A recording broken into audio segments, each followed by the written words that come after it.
Hello and welcome to an introduction to Path of Exile in 2021. As a disclaimer, if you're watching this after 2021, so maybe 2022 if that ever exists, because of, the current situation, then check the description or the pinned comment down below.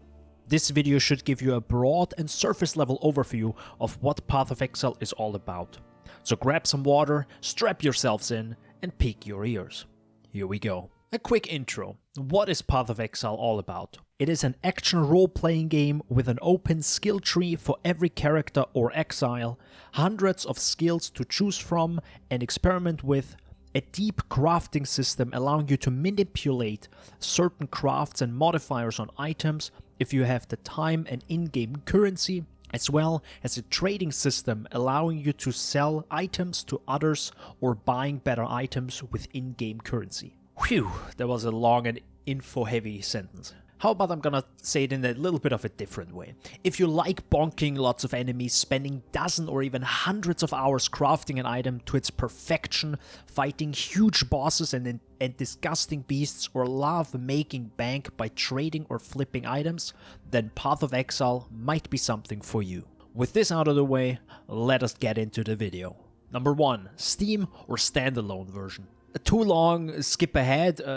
Very similar, and you have all the features on both versions, so it doesn't really matter. The downloads and installation is usually quicker with the standalone version. Steam has achievements and tracks your time spent in the game.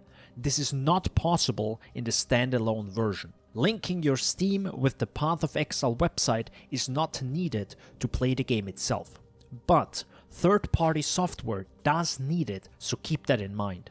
This takes a hot minute to set up, so it shouldn't be a deal breaker if you want to use Steam. Number 2. Is my PC and internet good enough? First off, check the Steam page, scroll down and see what the minimum and required system specs are. With Path of Exile 2 being developed and somewhat far in the horizon, the minimum specs or system requirements will probably be raised. In general, no one has a perfect performance in this game. This is sadly the current state, as the game is limited by the hardware that is available to us consumers, the engine and certain practices in the game, specifically loot related. Performance wise, the game starts off with less enemies on screen and you might have 60-ish FPS. Later on, dozens of enemies are coming at you and you may be barely scraping the 40s in active battles. From my personal experience, I ran this game in 1080p on mid to high graphic settings at around 40 to 60 FPS on average on this setup for multiple years. That's about hardware from like 2012 up to 2016. I suggest experimenting with the settings, especially DirectX and Vulkan, which are the render options if you have FPS issues. To see your in-game FPS, press F1 when you spawn on the beach. This will also show your latency. Speaking of latency, if your internet is a bit on the slower side, you should be able to play this game if your connection is consistent and stable. The game requires a constant internet connection to play.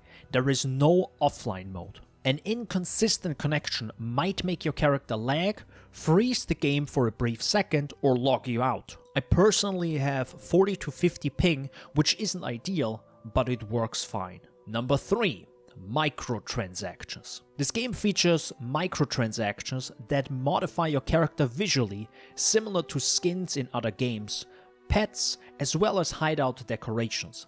No microtransaction, or also called MTX, changes any damage, defense, or stat on your character.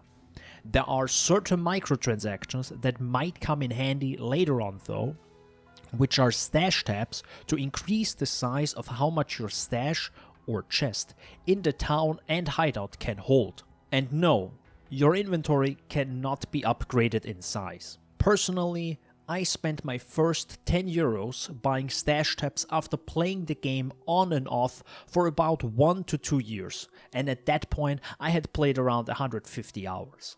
When will you need to spend money? Realistically, either when you want to sell items to other people, because premium stash tabs allow for a very quick way to put your items up on the trade market for other people to see, This process can be done with a third-party software, but can be very tedious. Trading, as in selling items to others, is usually done after finishing the story, as most items that sell for a good price come later. Buying items from other people can be done from Act 1 through the trade website on pathofexile.com. When all your stash tabs are full, this can happen after you play through the story and farm a wide variety of currency and items in the endgame. The story has 10 acts and takes around 10 to 40 hours on your first playthrough. When you are a hoarder and can't throw items away. FYI, don't pick up every single chest piece, helmet and glove and put it in your stash. Generally, if the item is not an upgrade, just sell it in the town. Items sold to NPCs can't be bought back. What is the endgame of Path of Exile? More games have some sort of endgame, something you can do after you beat the story, do all the side missions or collect all 69 stars. The Atlas, the main part that connects all other systems. Similar to the skill tree, the Atlas is very big. That's quite big. Impressive. To advance through the Atlas, you need maps, which are consumable items. They open an instance with enemies in it that you can slay to earn more maps and a variety of currency. As you progress through the Atlas, you will come across more NPCs, endgame bosses that love to taunt you, and find more and better loot, which can be maps with a higher tier that get progressively harder. This continues on until you face the current final boss of the Atlas. Well, one of the final bosses, that is, but I won't go into detail there. How long does it take to do all this? This highly depends on skill level and knowledge of the game. I won't say an amount of hours here, because you should see this game as a huge sandbox. Interact with content that you like and ignore the rest that seems too daunting, scary, dangerous, or just not rewarding enough for you. The expansions and leaks throughout the years brought many systems with it. For example, you can help Alva uncover the secrets and change the Temple of Azuadal to increase its rewards, but also its risk. Maybe you're into tower defense. If so, maybe you want to help Sister Cassia get rid of the Blight. If you like to play the long game, then assist Jun to get revenge on the Syndicate by manipulating the members and working your way up to the mastermind. Phew, I think I talked for long enough now. You should have a very broad and surface level understanding of what Path of Exile is about. As many other YouTubers, I gotta annoy you and tell you to like this video if you enjoyed it. Comment down below if the video was helpful and what your first reaction is of Path of Exile. Share this video with others that may want to know more about Path of Exile. Thanks for watching, have a great rest of your day, and I will see you next time. Bye bye.